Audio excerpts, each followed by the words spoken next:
Now, I'm sure you're all familiar with fact checkers like Snoops and PolitiFact.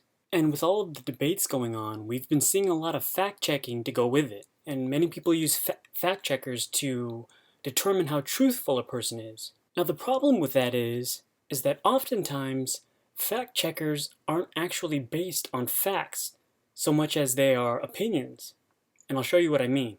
First instance we're going to be looking at, the claim that is being fact checked is this Facebook post reading, "Authorities found 39 children in a double-wide trailer in Georgia, and it's not the biggest news story in America." A claim which they rate as false.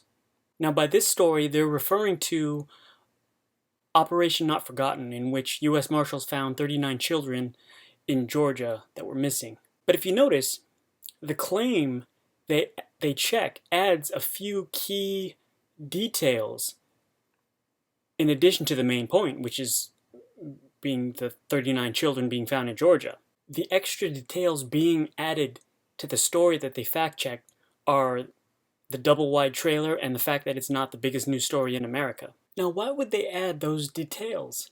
Well, simply put, they couldn't give it a false rating if they didn't. This claim is very misleading at best. They rate the entire claim to be false, when in fact, the central point of the claim is actually true. In fact, 39 children that were found in Georgia, just not in a double-wide trailer. They make you read the fine details in order to say that what is actually false are the cosmetic details they superficially added that make it false. I don't know why they would want to sweep a successful law enforcement operation under the rug, but if a former football star who killed his ex-wife had hired me to sweep that story under the rug, or to factually deny the incident happened, I could just as easily write a fact check using this very technique, and that would read something like, "Ex-Heisman Trophy winner killed wife by stabbing her 17 times. Fact check, false." Now, to the average Joe who only read the headline, he would think, oh, I guess he didn't kill her. When in fact, the fine print, I would explain that, well, yes, he did kill her, but he only stabbed her 14 times, not 17, therefore it's false. That would be factually accurate, and if nobody bothered to read the fine print, they would be very misled. Now, about it not being the biggest news story in America, in the article they admit that it may not have been the biggest news story in the country, even though it was covered by multiple news sources.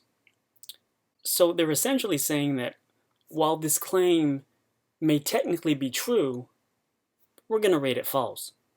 Now, when they fact-check the double-wide trailer claim, you would think that by looking at such a minute detail, they would be fact-checking every claim letter by letter, word by word, in a very strict scrutiny, literal fashion. And that would be fine if they were consistent about it. This next article, they assign a false rating to the claim President Trump made that Goodyear Tires is banning MAGA hats from their workplace. Now, according to Goodyear's policy, they do ban all political attire, which logically would include MAGA hats. The claim was rated false. Now, their explanation as to why they gave it a false rating was because of the impression they received when the statement was read, being that President Trump meant that only MAGA hats were banned from their workplace, when he actually did not say that, and the fact checkers went ahead and inserted that word for him to make it false. If they applied the double-wide trailer level of scrutiny to this story as they did the last, they would have to rate it true, because MAGA hats, being political attire, are banned from Goodyear workplaces according to their policy. Instead, they chose to apply a more lenient level of scrutiny that is more open to interpretation and would allow them to slip in a few extra keywords, which turn the claim from true to false. This is a prime example of how deceptive these fact-checkers can be. In this next story, they read a claim that President Trump made that Kyle Rittenhouse, the kid from the Kenosha shootings, was trying to get away, fell, and was violently attacked as false. They rated that claim false. Now there's footage of the actual incident happening.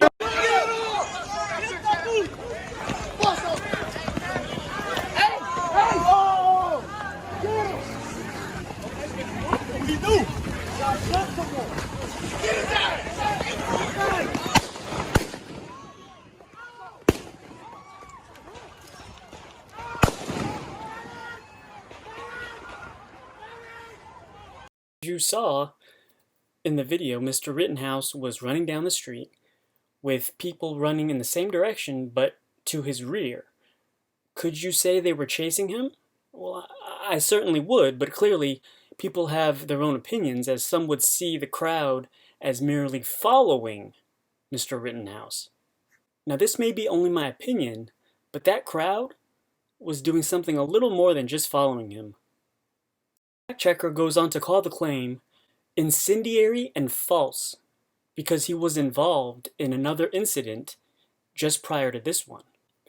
But what the fact-checker doesn't tell you is even in the earlier incident, Mr. Rittenhouse was also running and another individual was running in the same direction but behind him, very similar to the last incident.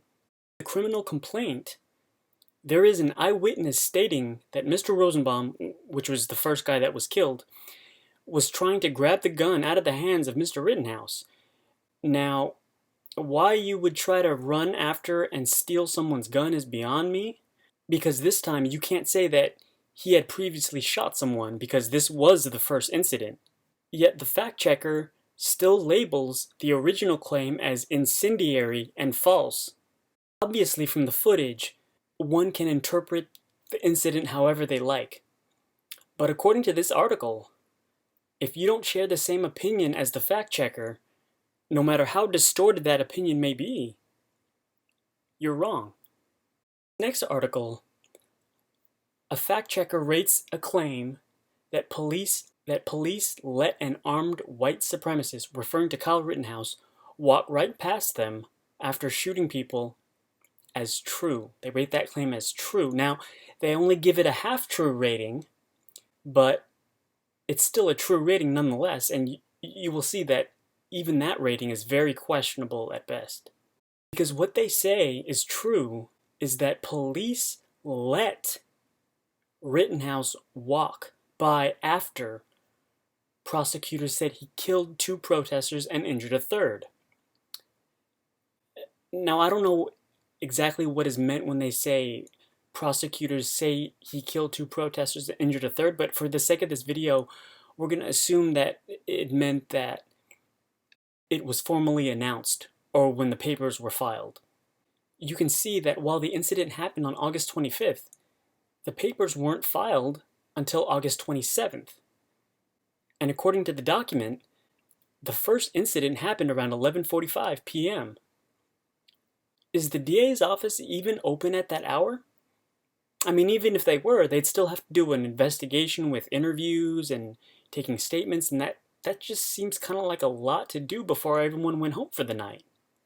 The article itself even states that the police didn't know who he was, didn't see him as a threat.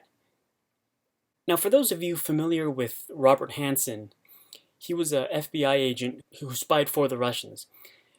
But before he was exposed, and the FBI only suspected there was a mole in their department, because Mr. Hansen was so good at his job and he was such a high-ranking member of the department, they tasked him to lead up part of the investigation into finding the spy himself.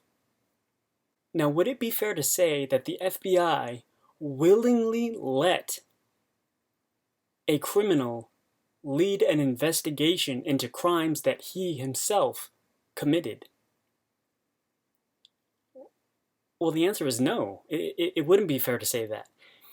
because there's one small but very, very important detail that makes a huge difference.